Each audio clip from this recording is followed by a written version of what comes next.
Бүгүн дагы бир кыргыз футболуна сонун жаңылык болгон турат. Ташкөмүр шаарындагы Шахтер стадиону 1963-жылы ачылган стадион.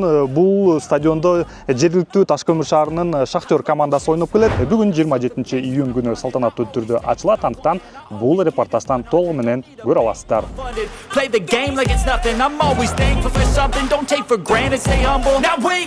Мына биз азыр стадиондун ичиндебиз. Короосу деп айтсак болот. Жана дагы бир оюн талаасы бар. Бул жерде натуралдык эмес оюн талаасы жана 7+1 же болбосо 8+8 оюнга ылайыкталган. Машыгуу үчүн, жаш академия үчүн дагы өтө сонун. Эми азыр стадиондун ичине кирели. Кандай бөлмөлөр бар экен, эмнелер бар экенин чогуу көрсөтүп чыгайын. Мына биз стадиондун ичиндебиз. Бул жерде холл, атайын жарык болуп турат. Ошондой эле Кыргыз Республикасынын символикалары, Кыргыз футбол биримдиги жана Шахтер футболдук клубунун атайын герби турат. Бул жерде өтө кооз болуп, ошондой эле азыр командалар кийинип чечинүүчү бөлмөлөрдү, ошондой эле дагы кандай кызыктуу бөлмөлөр бар экен, ошондой эле VAR бөлмөсү турат. Бул жерде бардыгын сиздерге көрсөтүп чыгабыз.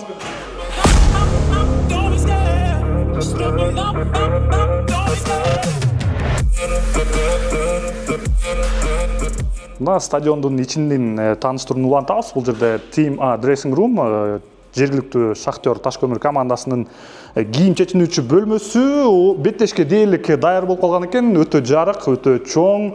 Бул жерде Шахтер командасынын оюнчуларынын футболка формалары тизилип турат. Футболчулар үчүн өтө ыңгайлуу. Тиги тарапта душ даараткана экен. Бул жерде атайын маштыруу үчүн бөлмө жана message room, бул жерде укалоо бөлмөсү дагы бар.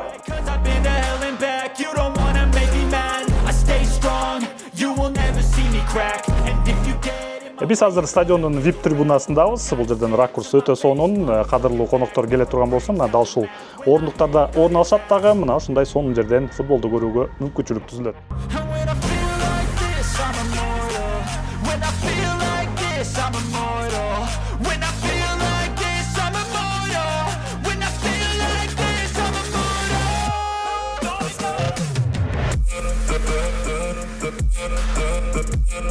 Шахтер стадиону дээрлик 4000 көрүүчүгө ылайыкталган. Бул жерде күн чыгыш жана күн батыш тарабында трибуналар бар. Ошондой эле VIP трибуна, медиа тармагы үчүн дагы атайын зоналар каралган. Ал эми бул жерде оюн талаасы натуралдык чөп. Бул жерде аба ырайы ысыгыраак, андыктан дал ушул Шахтер командасы ушундай оюн талаасында ойномокчу.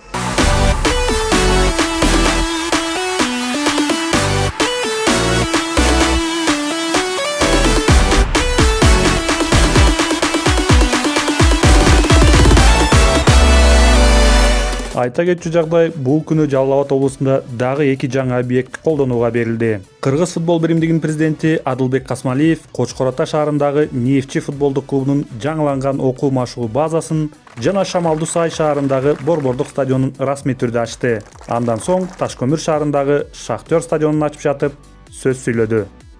Арбаңыздар, урматтуу мекендештер, кадырлуу меймандар. Бүгүн Кыргызстандын футбол тарыхында өзгөчө күн.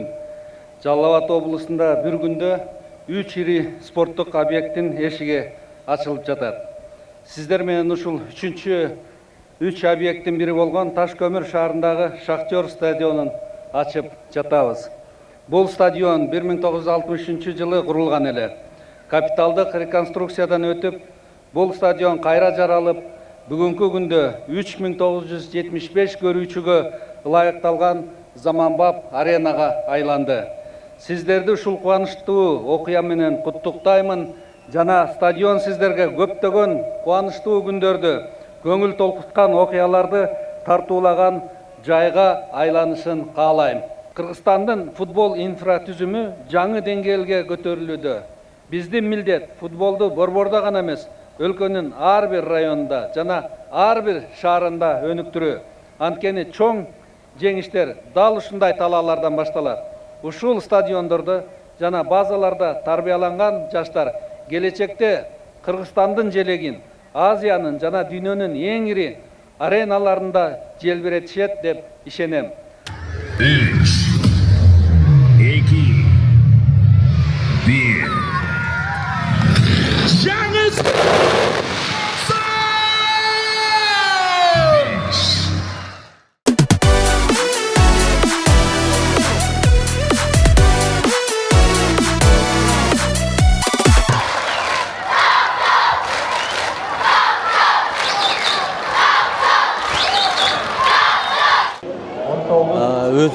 Демек ветеран катары футболдогу 1992 жылдан бери өзүм ойноп, азыр ветеран болуп, ошого Шахтер стадионунун ачылышына аябай сүйүнүп отурам. Бизге жаңы стадион аябай жакты. Бул Таш көмүр шаары үчүн аябай чоң тарыхый окуя деп билем. Бул Таш көмүр шаарынын жаштары үчүн аябай чоң стимул болду деп ойлойм. Жаңы стадион, жаңы инфраструктура болду Таш көмүр шаары үчүн. Биз бул көптөн бери күткөн стадионубуз болду. Аябай көпкө күттүк. Мына 3 жылдан бери күткөн стадионубуз. 3 жылдан бери талаада ойноп, мына бүгүн ушу буйруптур. Жамгыр карабай элибизде келип, ушу чогуу майрамды чогуу бөлүшүп, шаарыбыз үчүн аябай жакшы майрам болуп атат. Бүт эле жакшы немелер, жакшы жазалган. Ушу президентибизге рахмат, ушу неме кыргыз элине ушундай кызмат кылып бергенден. Таш көмүр шаарыбыз гүлдөп аткан шаар, эң биринчи шахтерлордун шаары болчу.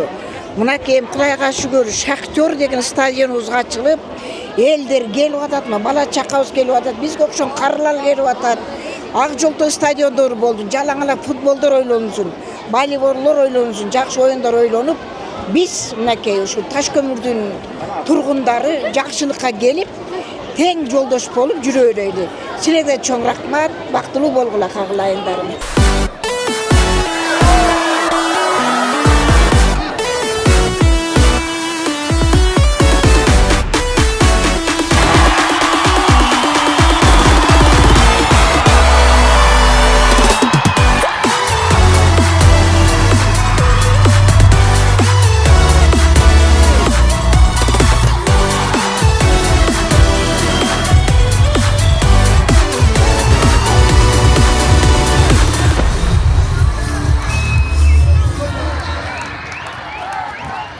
Шахтер боюнча айтып кетсек, 63-жылы стадион курулуп, эксплуатацияга берилген экен.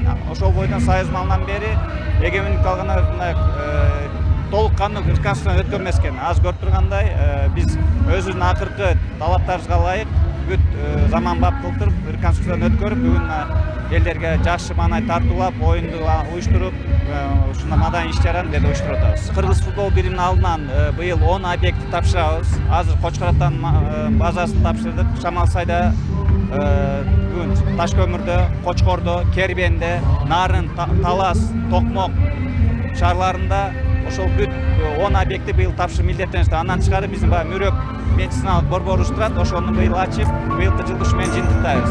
Алдыдагы максаты, Таш көмүр шаарынын алдыдагы максаты келерки жылдарда эмес, жакынкы жылдарда Таш көмүр шаарынын Шахтер футболдук клубу Кыргыз премьер лигасына чыгууга максат коюп жатышат.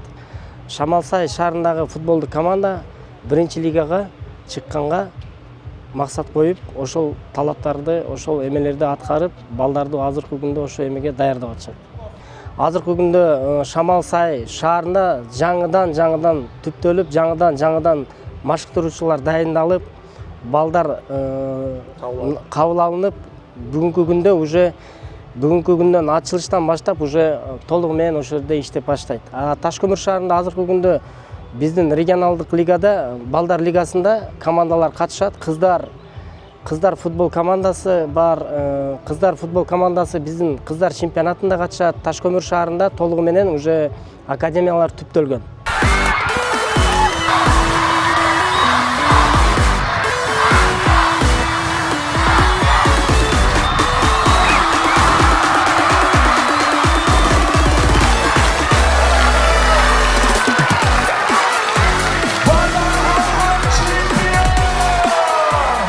Бул албетте жаңы күч, жаңы дем болот биздин шаар үчүн.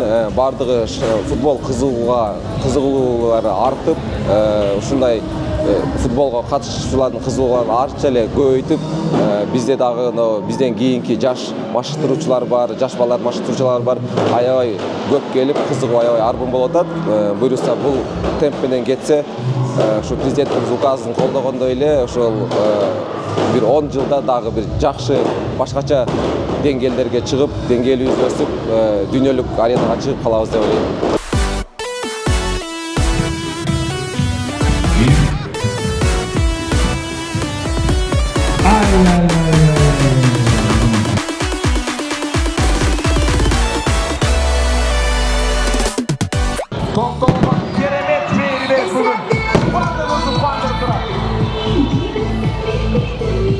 башташат деп салтанаттуу маанайда дал ушул оюн талаасы оңдоп түзөөдөн кийин ачылды. Андыктан байрамдык маанай ошондой эле футболдук беттеш менен уланды. Андыктан кыргыз футболу андан ары дагы өсүп өнүгөт.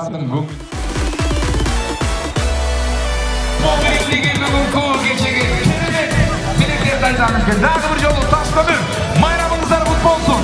Canı stadyonun, canı çempiyonlar çıksın.